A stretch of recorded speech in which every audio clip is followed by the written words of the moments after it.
C'est une campagne offensive que M-Afrique mène sur le site de la 11e Foire internationale de Lomé, avec une clinique mobile installée pour consulter les patients et leur administrer les premiers soins, et une banderole pour conscientiser le public sur le danger que représente le VIH, Guetana VIH. Quel rôle les médecins peuvent jouer pour l'émergence du Togo à l'horizon 2030? C'est autour de cette thématique que le président de M-Afrique a entretenu l'assistance.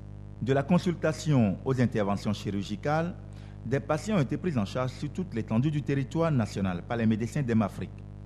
Beaucoup d'actions concrètes, certes, mais on peut étendre ce champ d'action, renforcer la prise en charge et parcourir tous les recoins du Togo tout en ravivant la flamme de ces médecins si les moyens suffisants sont disponibles. Cette conférence débat est avant tout un plaidoyer pour l'optimisation des ressources au profit de l'association pour atteindre le cap fixé.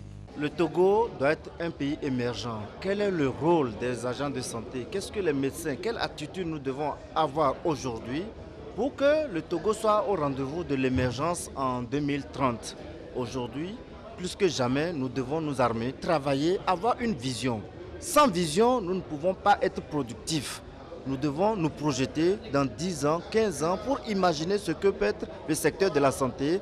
Et en tant qu'acteur de la santé où nous avons sillonné donc les hameaux, villages donc, du Togo, on peut aujourd'hui se dire l'espoir est permis parce que le capital humain est là. Les médecins aujourd'hui se sont regroupés dans une organisation M-Afrique pour faire des soins et vous avez vu des images très édifiantes.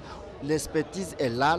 Nous avons la capacité de faire du bon travail. Nous devons aller aider nos parents. En attendant que nous ayons les meilleures conditions de travail, que les hôpitaux soient vraiment bien équipés et que nos situations financières soient améliorées.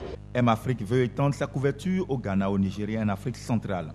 Pour cela, l'association a lancé un appel aux bonnes volontés pour continuer à s'occuper des patients.